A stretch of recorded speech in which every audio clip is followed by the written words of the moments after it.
Hello, plant friends. Hope you guys are all doing well and staying happy and healthy out there in real life land. In this episode, I am going to talk to you guys about plant prices.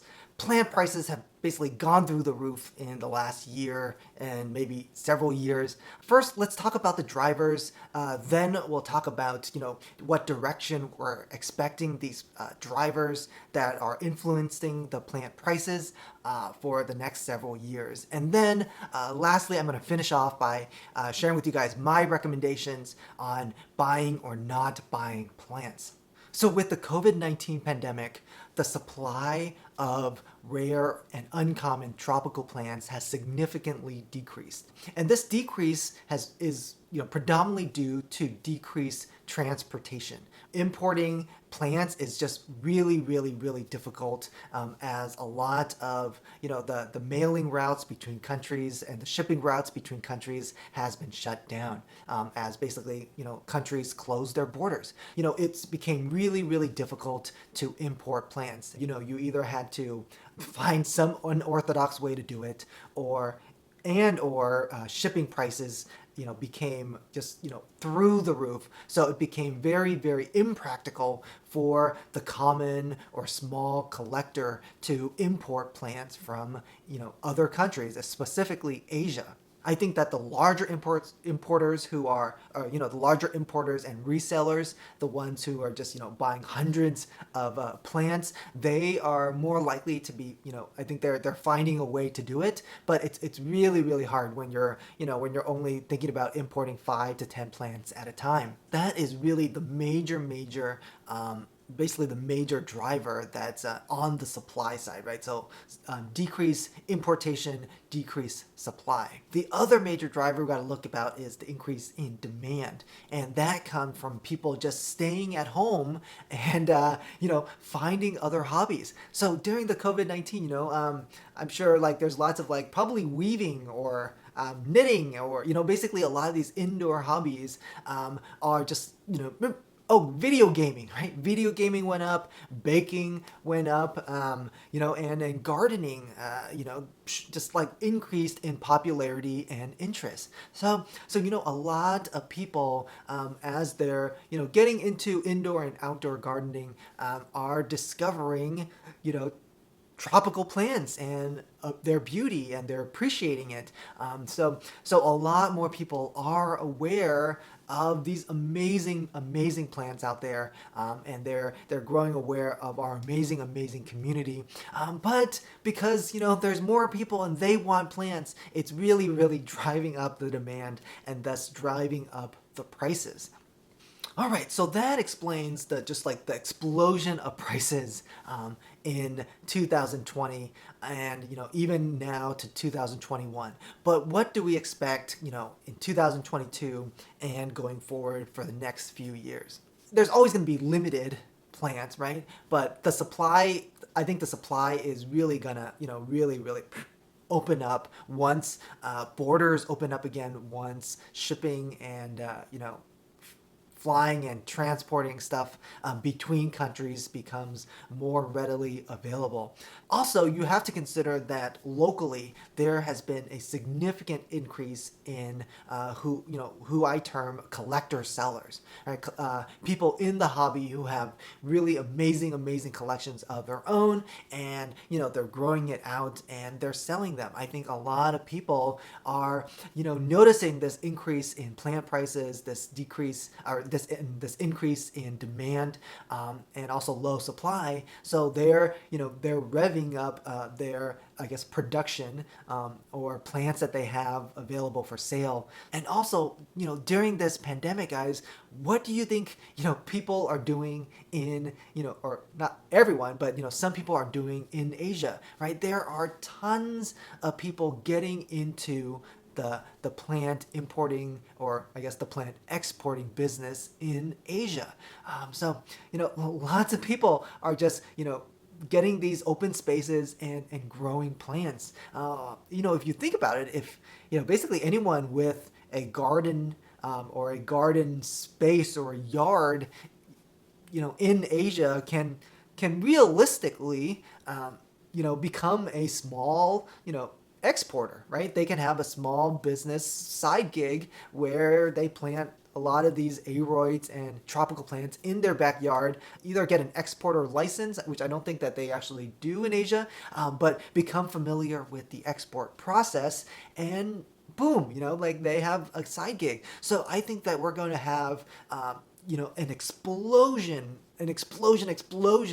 of exporters in Asia. So this is really good for, I guess, supply. This is kind of going to be kind of iffy and hazardous and caution-ish, a little dangerous for people who are going to be importing again, especially people who are, only importing several plants at a time. I think that there's going to be a slew of not so good exporters and sellers. So I think it's going to be, things are probably going to be a little dicey for a little bit, and you might be taking some risk with some of these newer exporters who will probably try to sell you plants at a discount.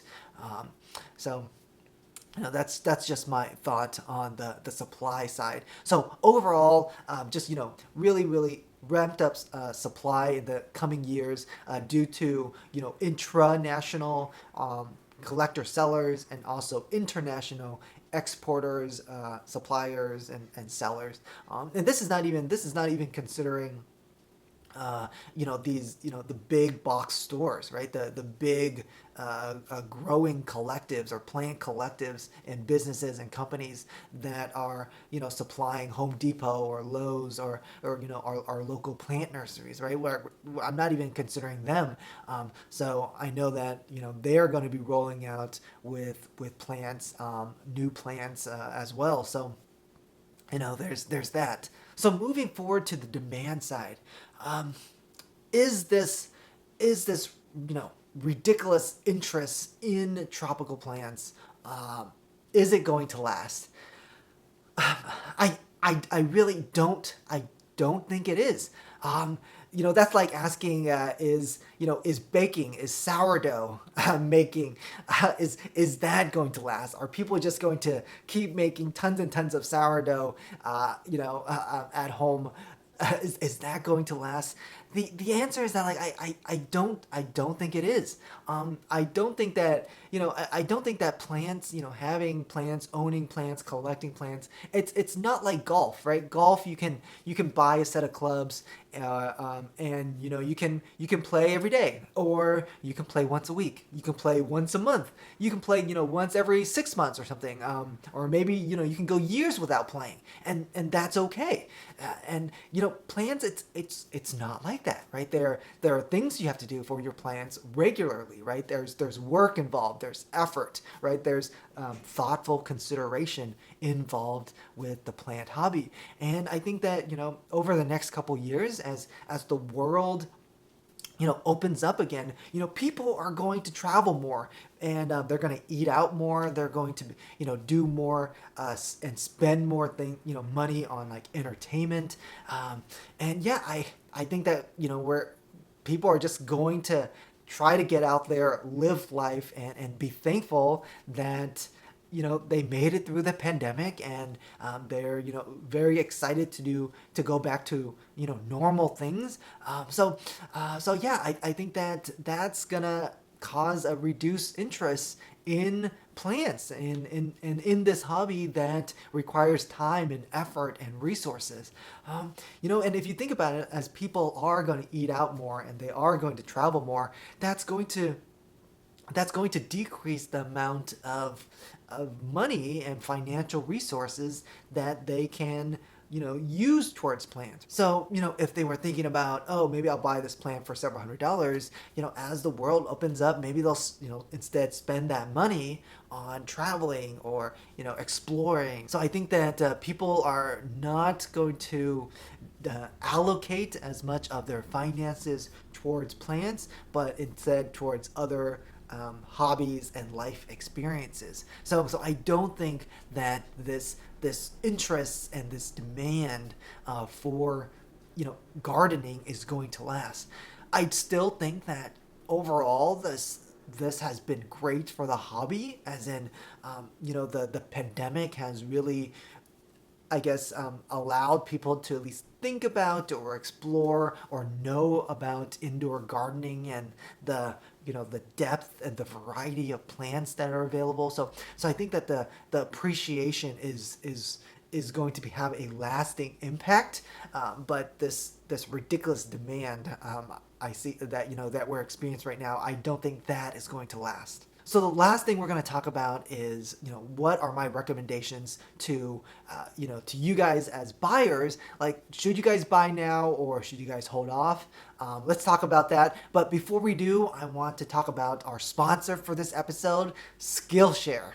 Skillshare is this online learning community that has thousands of classes to help you guys become more creative and more successful in your creative endeavors. Quite a few of you have asked me about, starting their own YouTube channels. Skillshare will really, really help you guys, making those dreams a reality. So one of the classes that I'm currently taking is called Filmmaking on a Budget: Tips for Achieving a Cinematic Look. It's by Simon Code, and he's a filmmaker or production person, and he's giving really, really good tips on how to make better YouTube videos on a low budget. So they have tons of classes on illustration, graphic design, photography, film and video production, basically everything you guys need to get better at trying to be creative and sharing that creativity with, the rest of the world. And it's less than $10 a month with an annual subscription. The first 1,000 of my subscribers to click in the link in the description will get a free trial of premium membership so you can explore and express your creativity. All right, guys, so should you be buying plants, or should you just hold out, go on a plant ban, for another year or something? I don't think you should go on a plant ban. My recommendation is that you guys should be selective. If we've learned, anything in the COVID-19 pandemic, I think it's that, life can be very, very short. We learned that we should all be very, very thankful for what we have and the time that we have here. Being able to be with our loved ones, to share time with other people, to do the things that we want to do. It's a luxury, it's a privilege, and we don't know how long it's going to last. So I really think, if you find a plant that really, really brings you happiness, you should just go buy it. I think gone are the days where you can, look at a plant list or go in a plant shop and you're like, oh, I want this, right? Just pick out just random plants, right? I don't think that with the plant prices as they are, that's doable these days. But, I think that you can go into a plant shop, pick one or two plants that really, really speaks to you, that are really, really going to bring you joy and happiness. And I recommend just getting that. Because even though I expect plant prices to go down in the next few years, it's not going to go down by that much, right? So a plant that's like $200 now may go down to, $150 or so, in a year. If you're buying like $1,000 plant, maybe it'll go down to, $800, $600. But that's in a year. And how much is saving $50 to maybe $100 to $200 worth to you by just delaying this pleasure that you're going to get and this happiness that you're going to get from the plant? For some people, it's like, yeah, I will totally wait a year or two to save, $100 or $200 or $50 or even $10. And then others will be like, oh, it's totally worth it to me. I love this plant so much. I really want it now. It's worth the money and my time. And this is an investment towards myself and my, happiness. So, you can figure out which and where you are on that spectrum. But yeah, I think that's sort of my recommendation. All right, guys, so that's going to be it for this episode. I hope you guys, sort of got something out of it. What do you think about plant prices now? What do you guys think? What are your predictions for the future? Definitely leave a comment below. Like, subscribe, and all that. Till next time, happy planting.